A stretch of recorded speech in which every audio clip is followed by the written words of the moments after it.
मौलाना सवाल है, मौलाना किस पार्टी पर भरोसा करना चाहिए मतदाताओं ने? ऐसी धोखेबाजी हो रही है, इतने उम्मीदों से आमदारों को चुनकर दिया जाता है और वो इस पार्टी से उस पार्टी, सत्ता से विरोधी पक्ष से सत्ता में जा रहे हैं। किस पार्टी पर भरोसा करना चाहिए? आज की तारीख में हम लोग तो आप देख रहे हैं कि गुलाबी वादड़ देख रहे होंगे महाराष्ट्र के अंदर में, तो ये ऐसा ही नहीं चमक रहा है। आज ही हमारे कार्यकर्ता ने अभी मौजूद है, ज़रा वो अपने इलेक्शन कमिश्नर को जो हमने आज चिट्ठी लिखी है, चिट्ठी में ऐसा लिखा कि भाई यहाँ पर जातिवादी और सेकुलर के नाम से दो जमातें काम करती हैं। एक तो अपने आप को सेकुलर के नाम पर काम करती है, दूसरी जमात जात बिरादरी को बहकाने में, मसला करने में, माहौल ख़राब करने में विश्वास रखती है। अब परिस्थिति लोगों की हमारे सामने है। जिन लोगों ने इनको वोट दे के सत्ता पे बिठाया है, चाहे वो कांग्रेस हो, राष्ट्रवादी हो, बीजेपी हो, शिवसेना हो, हमने इलेक्शन कमिश्नर को लिखा है, वो ज़रा उनको फ़ोटो बता दो उसकी, कि वे हमारे जो लोगों ने सेकुलर के नाम पर, सत्ता के नाम पे तुमको जो वोट दिया है, तुम उसका दुरुपयोग करके अपने मफाद के लिए, अपने सत्ता के लिए तुम कहीं भी जाके किसी की भी सरकार तोड़ के दूसरी की सरकार बनाते। हमारे वोटों को वापस करने का आप रास्ता बताओ, लीगली क्या है। इलेक्शन कमिश्नर चुप क्यों बैठा है? बताओ, हमने चिट्ठी लिखी, बताओ, हमारे कार्यकर्ता ने चिट्ठी लिखी कि ये जो मत जो तुमने सेकुलरिज्म के नाम पे लिया है, ये मत हमको वापस करो। भारत राष्ट्र समिति महाराष्ट्र के अंदर और हिंदुस्तान के अंदर सेकुलरिज्म पर विश्वास रखती है। तमाम जात बिरादर, वो किसी भी समाज का हो, उसकी उन्नति होना चाहिए, उसका डेवलपमेंट होना चाहिए। इसके लिए हम रास्ते पे आए हैं।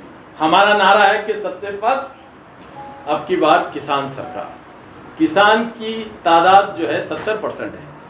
उन लोगों की जो समस्या है मुल्क में अलग अलग है, लेकिन महाराष्ट्र के अंदर गंभीर है। आज शेतकरी, जैसे हमारे आमदार साहब ने कहा कि शेतकरी आत्महत्या कर रहा है, तो हम ये तो 12 हर नेता आया तो शेतकरी आत्महत्या कर रहा। बीजेपी वाले भी ये बोल रहे हैं, राष्ट्रवादी वाले भी ये बोल रहे हैं, सब आंसू पोंछ रहे हैं, लेकिन उस पर काम कौन कर रहा है, उनकी मदद कौन कर रहा है, ये देखने वाला सवाल। इसके लिए हमने देखा है तेलंगाना में 100% आत्महत्या बंद हो गई है और वो काम हम महाराष्ट्र में करने वाले हैं। इसके लिए हम मैदान के अंदर है, चाहे आंदोलन करना हो, सत्ता पक्षों के गाड़ियां रोड पे फोड़ना हो, कि उनको पकड़ के बदौड़ने का काम करना हो, शेतकरियों को न्याय मिलाने के लिए बीआरएस पार्टी रोड के ऊपर आएगी और इन चीजों को रोकेंगी।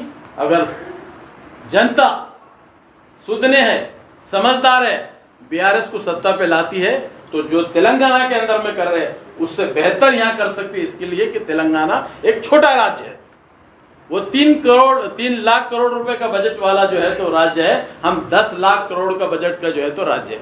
3 लाख करोड़ के बजट के अंदर में शेतकरी को हरा भरा कर सकते हैं, हम नहीं कर सकते। वो इंसान है, हम इंसान नहीं है। ये फिरका परस्त और सेकुलर जमातों के नाम पे काम करने वालों को 25 साल का अनुभव उनके घर में देखा, उनको बाहर देखा। ये जो कुछ आज और कल में तुम देख रहे हैं कि अजित पवार ने यहाँ से कुदी मार के वहाँ गई, पवार साहब अपनी दुकान लेके बैठे हैं, ये ऐसा कुछ भी नहीं है, सब स्क्रिप्टेड है। ये घर में तय करके बनाया हुआ प्रोग्राम है। मैं खुले तौर से बोलता हूँ, मैं उस घर में से आया हूँ, मुझे सब मालूम है। मैंने 2 रमज़ान के पहले जो पार्टी छोड़ा हूँ, मुझे तब से मालूम है कि ये सब गेम प्ले चल रहा है, कुछ नहीं है। सब घुमा फिरा के बीजेपी, शिवसेना, राष्ट्रवादी सब अंदर से तिगड़म है, अंडरस्टैंडिंग है, और ये लोगों को बेवकूफ़ बनाने की जमातें हैं, दुकान है। इससे ज़्यादा इसके अंदर में कुछ भी नहीं है। मेरा खुला आरोप है, सब एडजस्टमेंट है। और राष्ट्रवादी कांग्रेस पार्टी का जो प्रेसिडेंट है, ये उन्हीं के घर में शकुनी मामा है, और इन्हें ने जो प्लान किया है, इनका घर फोड़ने वाला वही जयंत पाटिल है, जो 3-4 महीने से जो मैं देख रहा था, साल भर से मैं उनको कुछ बातें बोल रहा हूँ। ये घर के अंदर में आग लगी है, घर के चिराग से कौन पानी लाएगा जिसको बुझाने की आवश्यकता है। और आज जो है तो पवार साहब अलग दुकान लेके बैठे हैं, और वो ईडी के डर से, और 70,000 करोड़ का जो मोदी साहब ने परसों कहा, भाई इधर आओ न तो जेल में जाओ। अब ये तुम्हारे जेल में आना, माल का खाना, माल का लेना, अरे जनता को क्या लेना है? ये माल जनता में बांटो भाई। के चंद्रशेखर राव के बारे में हम बोल रहे हैं, वो जनता में बांटने वाला नेता है और ये जो है तो घर में ले जाने वाले नेता है। ये फर्क है। अब लोगों ने इस बात को सोचना चाहिए कि हमने किसको वोट देना। हमने दिया हुआ वोट तुमने बेच डाले। शिवसेना ने वही की, एकनाथ शिंदे ने वो किया। यहाँ के 5-7 एमएलए हमारे डिस्ट्रिक्ट के खोके लेके बोके हो गए और सब ओके हो गए। जनता का क्या लेना देना। 10 रुपए किसी को दिए भाई यहाँ की जनता को। हमारा माल लेकर गब्बर सिंह हो जाना और फिर बोलते हैं तेरा क्या हाल है कालिया। अरे सरकार मैंने तो नमक खाया, आप गोली खा। सर बाद में वो बोलते कितने आदमी थे, क्या वो नहीं थे। हाँ। वो ये भी कहते कितने आदमी थे। तो फिर ये आदमियों का, ये निज़ाम का जो हिसाब किताब है, ये सब जो है बीजेपी इस मुल्क के अंदर में लंचिंग के जरिए से, एडी के जरिए से, इनकम टैक्स के जरिए से मुल्क के अंदर में अफरा तफरी का माहौल पैदा कर रही है, अराजकता पैदा कर रही है। वो चाहती है कि दादागिरी के बिहाफ पर, हुकूमत के बिहाफ पर लोगों को दबाया जाए, पार्टी को दबाया जाए। इस तरीके का सारा खेल चल रहा है। इससे ज़्यादा कुछ भी नहीं है। अब जनता को सोचना होगा कि डेवलपमेंट की तरफ हमको कैसे जाना है, कौन सी पार्टी है। हम वो पार्टी है जो कर रहे हैं, वो करने की बात कर रहे हैं, जो करेंगे ये बात हम नहीं कर रहे हैं। इसलिए बीआरएस पार्टी को महाराष्ट्र के अंदर में लाया गया है और बीआरएस पूरे हिंदुस्तान में काश्तकार के मुद्दे पे, कामगार के मुद्दे पे, नौजवानों के नौकरी के मुद्दे पे हर मास पे लड़ने का काम कर रही है। अभी आप जाकर देखो महाराष्ट्र के अंदर और हिंदुस्तान के और शहरों के अंदर और हैदराबाद के अंदर में जाके देखो, बैरूनी मुल्क के तमाम बड़ी बड़ी कंपनियां, आईटी सेक्टर की हो, चाहे ऑटोमोबाइल इंडस्ट्री की हो या एग्रीकल्चर इंडस्ट्री की हो, सारी बड़ी कंपनियां जिसका तुम नाम जानते हो, इंडस्ट्रियल लेवल के ऊपर आप वो उसके ऊपर मारो, सारी कंपनियां हैदराबाद में दिखेंगी और जॉब क्रिएट हो रहा है। और कोई कैद नहीं है कि तेलंगाना का ही आदमी आके नौकरी ले। महाराष्ट्र का नौजवान अगर पढ़ा लिखा है, आ जाओ हमारे तेलंगाना में, उसको नौकरी उपलब्ध करने का काम के चंद्रशेखर राव ने जो है तो किया है। ये नीति का काम हम महाराष्ट्र के अंदर में चाहते हैं। महाराष्ट्र के अंदर में अगर बदलाव चाहते हैं तो बीआरएस पार्टी के सिवा कोई रास्ता नहीं है। लोगों को रास्ते पे आकर बीआरएस के बारे में हमको बोलना पड़ेगा। मौलाना, समान नागरिक कायदा का डर और खौफ जो बताया जा रहा है माइनॉरिटी समाज को, क्या आपको लगता है कि मेजॉरिटी वोट इकट्ठा करने के लिए ये किया जा रहा है? बीजेपी के पास 360 स्कीमें हैं। एक स्कीम फेल हो जाती है तो दूसरा डालती है, लोगों को इसी में उलझा देती है। अब मैं रात में टीवी देख रहा था, सब लगे हुए यूसीसी।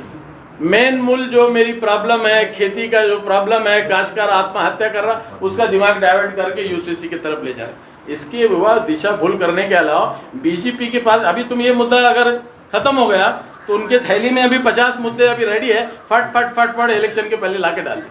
अरे कोई तुक है? औरंगजेब रहमतुल्लाह अलैह एक ऐसा बादशाह है जिसने 52 साल 53 साल अखंड भारत के ऊपर हुकूमत किया। उसकी फोटो का स्टेटस लगाने के ऊपर औरंगजेब की औलाद के पैदा हो गए बोलने वाले मुख्यमंत्री, माजी मुख्यमंत्री, इस वक्त के उप मुख्यमंत्री क्या बात करते हैं? इनको कोई रोकता है कि नहीं रोकता है?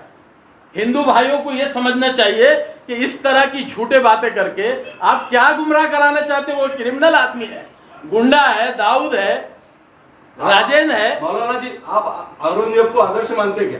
बिल्कुल आदर्श है। वो हिंदुस्तान के अंदर हुकूमत किया है, बिल्कुल आदर्श है। और ऐसी हुकूमत किया कि जब इंतकाल हुआ तो जेब के अंदर में कफन दफन के लिए उतने ही पैसे थे। दुनिया में ऐसा बादशाह मैंने नहीं देखा।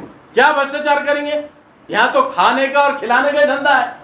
क्या लोगों के लिए काम कर रहे हैं? हर एक के लिए काम किया। मालूम तुमको औरंगजेब रहमतुल्लाह ने क्या? निपटनी रंजन की जमीन किसने दिया? औरंगजेब रहमतुल्लाह ने। ये तुम्हारी अतुल सावे के टाकिस के सामने की मंदिर की जमीन किसने दिया? औरंगजेब रहमतुल्लाह ने। ये राम मंदिर हमारे घर के पास कल जो झगड़ा हुआ, वो मंदिर की जगह और वो मंदिर को इनाम कौन दिया? औरंगजेब रहमतुल्लाह ने। अरे किसकी बात करते? कोई इतिहास मालूम नहीं, कुछ बंडे कुछ फतरे मालूम नहीं। एक मंदिर के पुजारी को उनके एक सिपा सालार ने गलत छेड़ के एक लड़की के साथ गलत काम किया। औरंगजेब रहमतुल्लाह ने वहां से आकर उस सिपा सालार को हत्ती के पैरों से कुचल के मारने का काम किया। वो औरंगजेब रहमतुल्लाह ने। उसके बाद कोई जातिवाद था क्या? मुसलमान, दलित, हिंदू अपने में समेट के चलते थे। अब सत्ता की लड़ाई अलग थी, ये राजा कौन था, वो राजा कौन था, ये झगड़े तो आज भी है। अभी तो घर में अजीत पवार शरद पवार चाचा भतीजे लड़ रहे हैं। कल मरने के बाद इतिहास में जाकर बात क्या बोलेंगे, अजीत पवार शरद पवार का दुश्मन था। सारा एडजस्टमेंट है।